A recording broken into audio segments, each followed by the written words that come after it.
Theories of taxation. Meaning, tax is a compulsory payment by the citizens to the government to meet the public expenditure. It is legally imposed by the government on the taxpayer, and in no case taxpayer can deny to pay taxes to the government. A taxpayer also cannot expect any services or benefit from the government in return of tax payment. Thus, there is no quid pro quo or give and take relationship in taxation. Tax can be direct, indirect.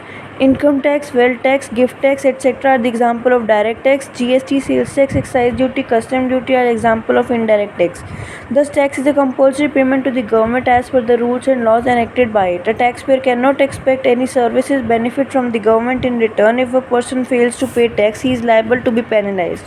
Definition. According to Dalton, a tax is a compulsory contribution imposed by public authority irrespective of the exact amount of service to the taxpayer in return and not imposed as a penalty for an legal offence.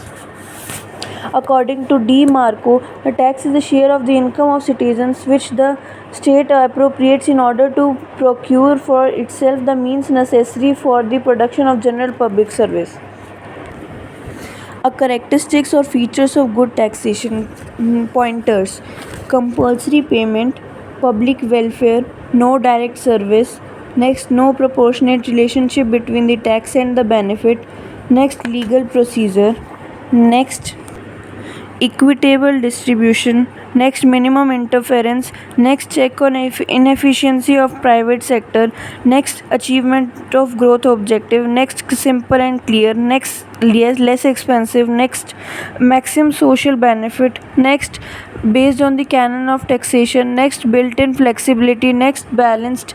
Next, Wegener's qualities of good taxation. Next, financial criterion. Next, economic criterion. Next, welfare criterion. Next, administrative criterion. Next, just distribution of tax burden, in which the cost theory and benefit theory and ability to pay theory is explained. And increase in the revenue of the government with the increase in national income. Next, the canons of the taxation. Canons of taxation. Adam Smith's canon of taxation.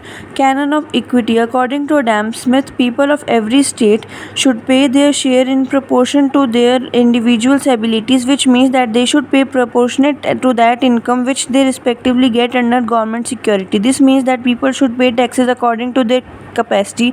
Equity does not mean that all people should pay equal taxes. In fact, means that every person should make equal sacrifice.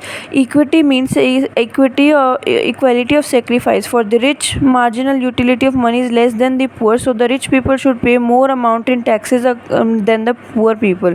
The principle of justice is also vested in this doctrine. According to Adam Smith, it will more justified for the rich to contribute to the public expenditure, not what is proportionate to their income, but more than that. Canon of certainty. According to this principle, there should be a certainty regarding taxes. Adam Smith says the tax which individual is bound to pay ought to be certain and not arbitrary. The time of payment, the manner of payment, the quantity to be paid ought to be clear and plain to the contributor and to every other person. Several types of certainty is required in taxation system. First of all, individuals must know how much tax he has to pay. Secondly, he must know what time he has to pay tax. Thirdly, he must know how many installments he has to pay tax. Fourthly, the taxpayer should know where and whom to pay the tax. Next, canon of convenience. According to canon of convenience, the taxpayer also keep in mind while imposing taxes. In other words, Adam Smith, every tax ought to be levied at the time in the manner in which most likely to be conventional for the contributor to pay it. Every tax should be collected at the time in the manner in which there is no difficulty for the taxpayer to pay tax. If a tax is collected at the time and the manner which is inconvenient to the taxpayer, even the minimum amount of tax will be proved burdensome for him. Next, canon of economy. According to this canon, the cost of tax collection would be the lowest possible. Taxation system should not be expensive. Every tax should be levied in such way that the government does not have to make expenditure on its collection and the taxpayer too. Adam Smith says every tax ought to be levied so that minimum extra amount comes out of the tax taxpayers' pockets besides the amount to be received by the government exchequer through tax payment. Modern economists say they consider the meaning of economy in a wider perspective. They think that if the levying of tax affects the economic trade and industry adversely, it cannot be termed as economical. Modern canons of taxation. Canons of elasticity, canons of productivity, canons of variety, canons of simplicity, canons of desirability, canons of flexibility, canons of popularity, canon of buoyancy, canon of coordination. Next, the ability to pay theory of taxation. Introduction. Taxation is the primary source of the public revenue. A fundamental question in the public finance is on what basis should the tax burden be distributed among citizens. The ability to pay theory answers this by stating that every person should contribute to the government according to their financial capacity. It is the most widely accepted and practically applied theory of taxation in the world, forming the philosophical foundation of India's progressive income tax system. Meaning, the ability theory holds that every individual should pay taxes in proportion to their ability to bear the burden. A rich person has greater ability to pay than a poor person and therefore should pay more in taxes. The theory rejects the idea that everyone should pay the same amount. It insists on equity based on capacity. Definition. Equality of taxation means the equality of sacrifice. According to Pigou, the tax burden should be distributed so that the total sacrifice imposed on society is minimized and equalized. In simple terms, those who earn more must pay more because they can bear a larger sacrifice without affecting the basic standard of living. The three forms of sacrifice doctrine. The real debate within the ability to pay theory is what exactly equal sacrifice means and how to measure it. Number 1, equal absolute sacrifice, meaning every taxpayer should give up the same absolute amount of total utility, that is satisfaction, as a result of taxation. Implication. This may lead to the proportional taxation, same percentage for all, or even progressive taxation depending on the shape of the utility curve. Criticism by J.S. Mill. It is difficult to measure utility objectively. Equal absolute sacrifice does not necessarily produce fair outcomes in all income situations. Equal proportional sacrifice. Every taxpayer should give up the same proportion of their utility. If rich, total utility is 1000 units, the sacrifice 10%, 100 units. If poor B, total utility is 200, they also sacrifice 10%, 20 units. Example, the percentage of utility lost must be identical, not the absolute amount.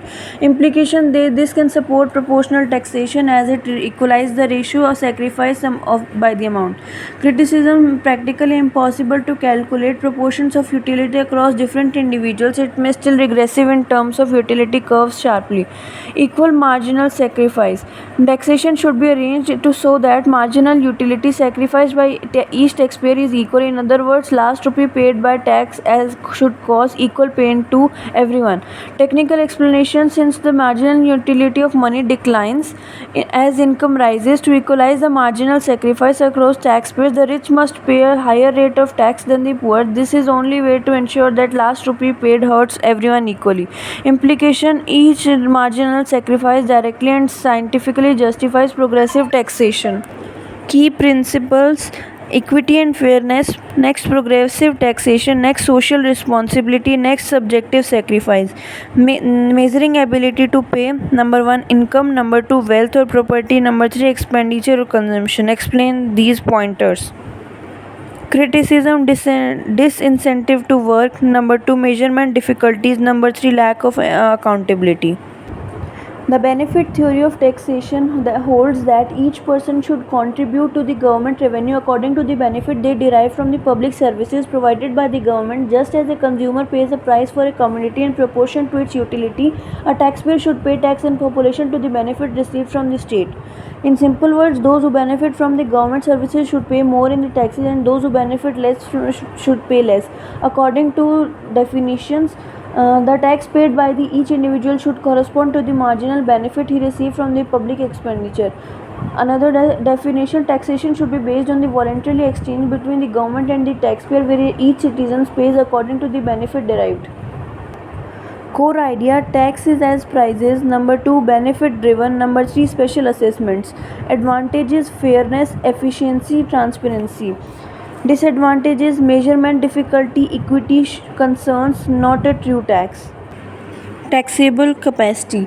Taxable capacity refers to the minimum amount of tax that can be levied on the people of a country without causing an adverse effects on the economy or the welfare of its citizens. It is not simply the maximum tax that the government can physically collect. It is the optimal sustainable limit of taxation beyond which the negative effects on production, savings, investment and economic activity outweigh the benefits of the revenue collected. A simple way to understand it: just as the farmer cannot extract more gain from the field that soil can damaging the soil permanently.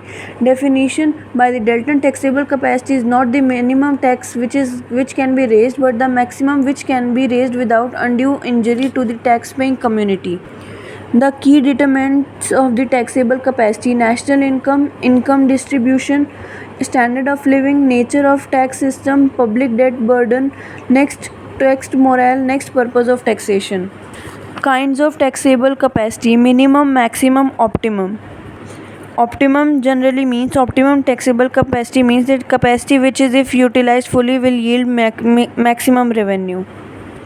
Relatable taxable capacity: comparison between two or more countries, international burden sharing. More factors determining or affecting taxable capacity: distribution of wealth, composition of population, size of population, political condition, change in prices, able administration, nature of public expenditure.